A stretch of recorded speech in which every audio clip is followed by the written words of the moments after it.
Na tuko na soko kuanzia hapa DRC, au watu wako 90 million people hawana ng'ombe moja. Hii DRC watu ya kuimba hii watu ya siana kwanda bongoma nani hawa wa kuimba na wanafunga suruali wanafungia hapa. Hiyo watu twende tuwauzie maziwa. Welcome to our channel, ladies and gentlemen. Kindly subscribe to our channel if you're watching for the first time and click the notification bell. Like our videos and share them. To all our supporters, allow me to thank you in a very special way, because this channel is where it is because of your unwavering support. What is the Kenya Kwanza foreign policy? What does their foreign policy paperwork look like?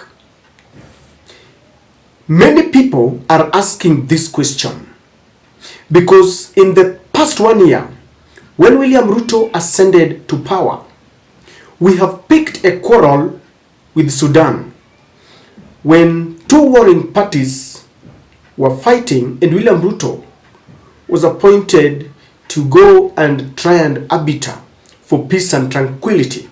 One of the sides rejected him, accusing him of being partisan. We have picked a quarrel with Uganda, and already they have run away from conducting business with us. In Tanzania, we are being mocked as a nation whose father speaks a lot of English in the foreign countries, and then we come back to beg for food and aid. As if that is not enough, only 2 days ago, Kenya was accused by President Tshisekedi of Congo of witnessing the launch of a military wing, the Congo River military wing, that was seen to be geared to oust President Tshisekedi. And this wing was supported by M23, a rebel group that has caused a lot of havoc and mayhem in Congo.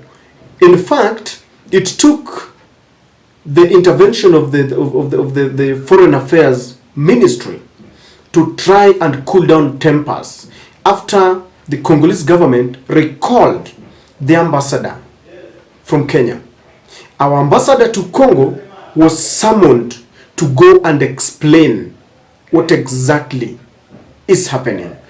Uhuru Kenyatta, who had led peacekeeping missions in Congo, condemned the act and distanced himself from that formation, from that outfit. Now, ladies and gentlemen, the water has not settled. And then, boom. Murkomen, a man who has been at the center of controversy, while on an interview with the Citizen, called the Rwandan president an autocrat, a dictator.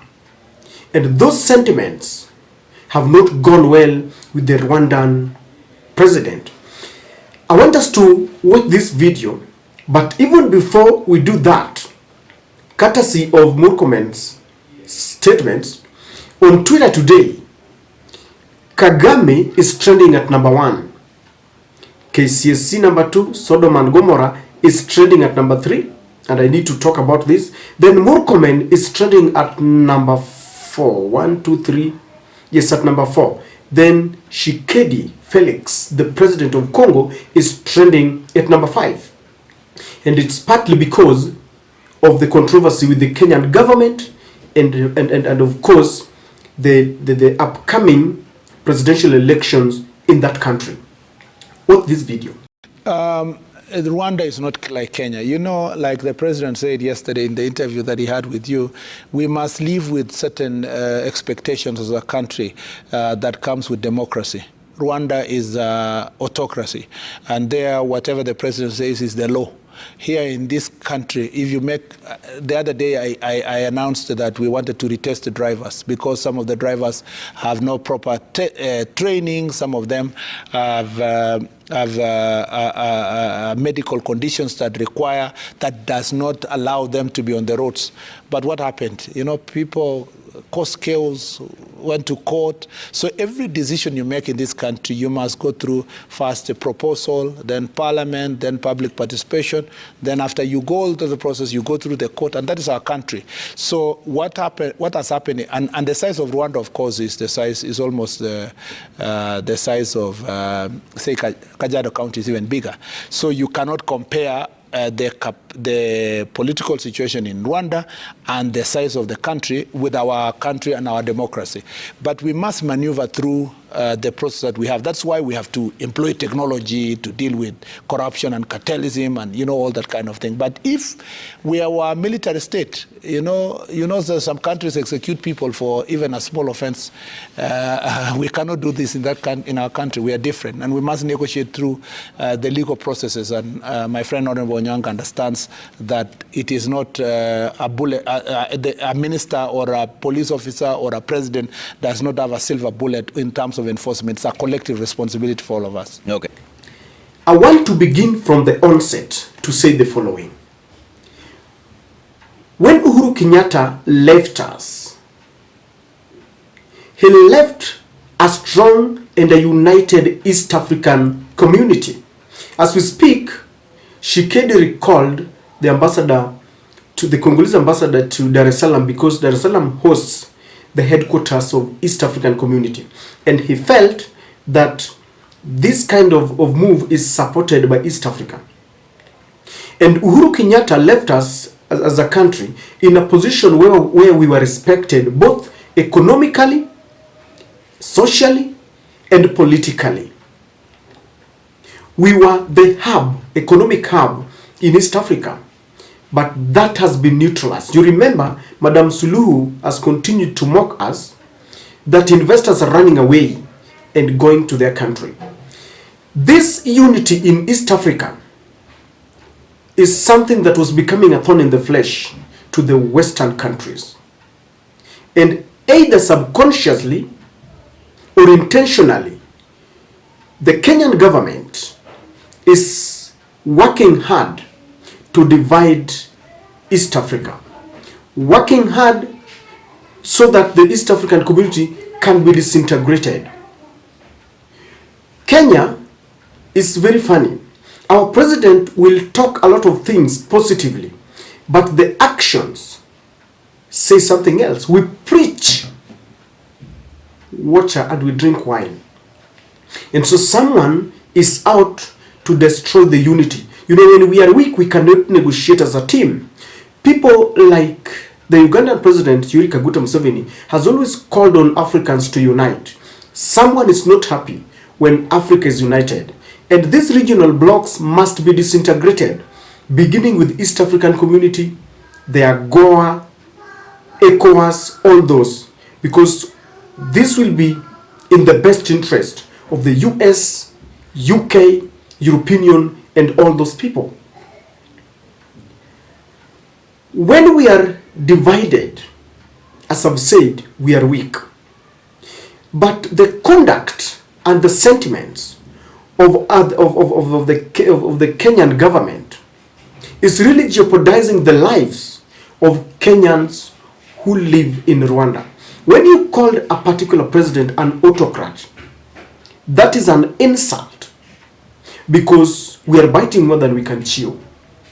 You all know that as much as Murkomen is bragging that Kenya is a democratic country, just the other day, the Kenyan government butchered her citizens on the streets.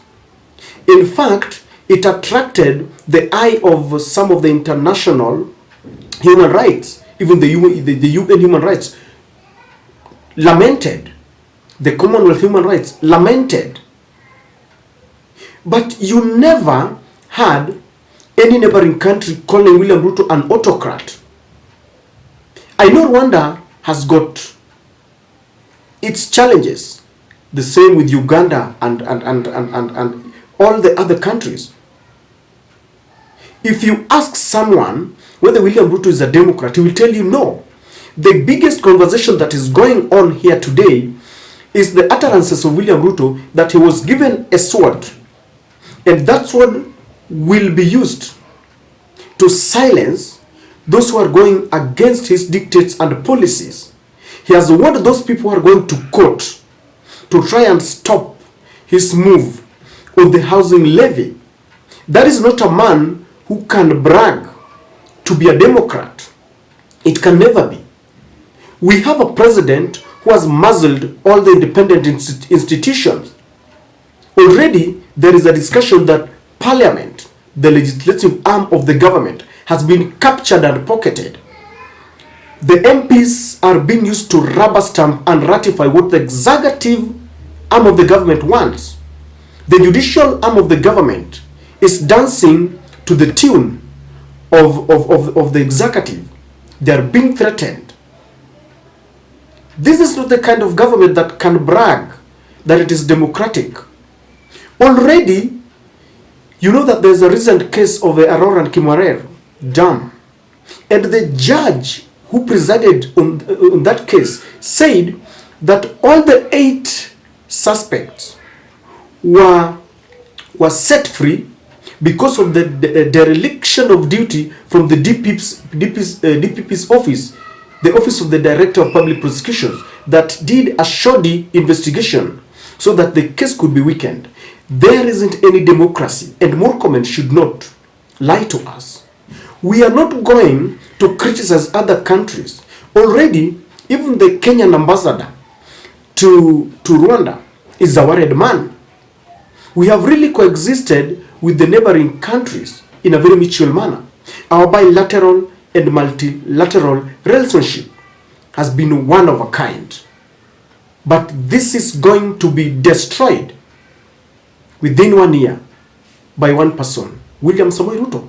We have bragged as a nation that really is interested of peace, tranquility, and coexistence within the region. Already, we want to take 1,000 policemen to Haiti to create peace. Yet in our region, we are creating havoc and disunity with utterances and actions that are meant to vex other presidents. And this is not good at all. Murkomen is not yet done with the leaking roofs of the airport. He's not yet done with the rampant blackouts. He's got bigger fishes to fry than make such reckless utterances. By the way, Murkomen is one person I have always respected. But then, I don't know what happens when you support an unpopular government. This is not the Murkomen that I've always known. I want to complete by saying this. There is a reason why government staffs are taken for orientation in offices. When you are new in a particular office, you must be subjected to some training, and you are told that you need to act and talk in a particular manner. In fact, you are even told that you need to eat in a particular manner. You need to socialize with people in a particular manner. Leadership comes with responsibility, the actions and the verbal responsibility. Ladies and gentlemen, I ask again, what is the Kenya Kwanza foreign policy? We are soon going to be isolated as an island among our neighbors. You cannot live alone. Even where with the social setups where we live, you cannot be one person who is always at loggerheads with the brothers. It can never be. I don't know what the Kenya Kwanza government is up to. William Ruto must call his house in order. These cabinet secretaries must be called out. It is not the first time. The other time it was Moses Kuria. It is now Murkomen. I mean, what is happening? What is your take on the recent actions by the Kenyan government towards the neighboring counterparts? Please share with me on the comment section.